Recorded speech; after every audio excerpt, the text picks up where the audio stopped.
हिकिड़ो दफ़ो मां जलगांव वियमि कहिड़े कम सां पंहिंजे। सॼो ॾींहुं उते असां घुमियासीं। उस जो ॾींहुं हुआ, गर्मी जाम जलगांव में, जंहिंजे करे असांखे न रोटी खाइण जो समय मिलियो न ॿियो कहिड़ो समय मिलियो।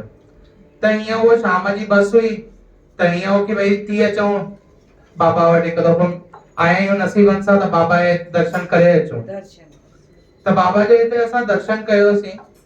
मां अकेलो हो, बैंक मुंहिंजी गॾु हुई मूंसां।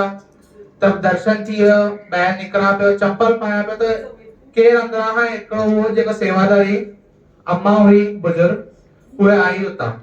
चई पुट किथां आयो आहीं? मां चयो मां पिंपरीअ मां आहियां। त चई हीअं कीअं थो वञी? बाबा जे दर तां केरु बि अॼु ताईं बिना रोटी खाई न वियो आहे। मां चयोमांसि न बाबा ईअं न, असांखे बस पकड़णी आहे। चई ठीकु आहे तूं 2 मिंट अंदरि अचु। अंदरि वठी हलिया मूंखे। हिकु दादा वेठा हुआ, अञा हुननि जो भोग साफ़ बि न थियो हो। राति जो जेको लंगर जो भोग साफ़ हूंदो आहे, आरती हूंदी आहे, कुझु बि न थियल हुई हुते। त मां चयोमांसि तव्हांजी अञा न थी आहे? हुन चई अधु कलाक बीहो। मां चयोमांसि मुंहिंजी बस निकिरी वेंदी, तकलीफ़ थी वेंदी, राति जी बस न आहे पोयां। चई हिकु कमु कर, हे असां तोखे पैक करे ॾियूं था, तूं वञी करे बस में वञी करे खाइजांइ। त मूंखे हिकिड़ो सवाल हुननि खां पुछण चाहियां, मुंहिंजो भोग न लॻियल आहे, तव्हां प्रसाद विरायो कीअं था बिना भोग जे?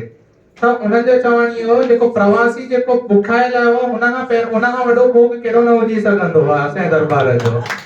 त इहो मूंसां गॾु किस्सो थियो। अॼु मुंहिंजे घर में बि इहो अॼु सत्संग एॾो सुठे रूप में थियो त बाबा पाण प्रकट थिया ईअं लॻे थो।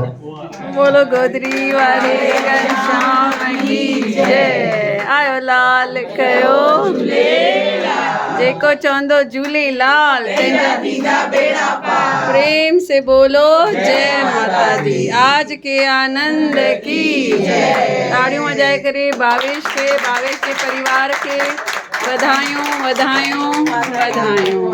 संतन जे अचण जूं, गुरुअ जे अचण जूं वाधायूं।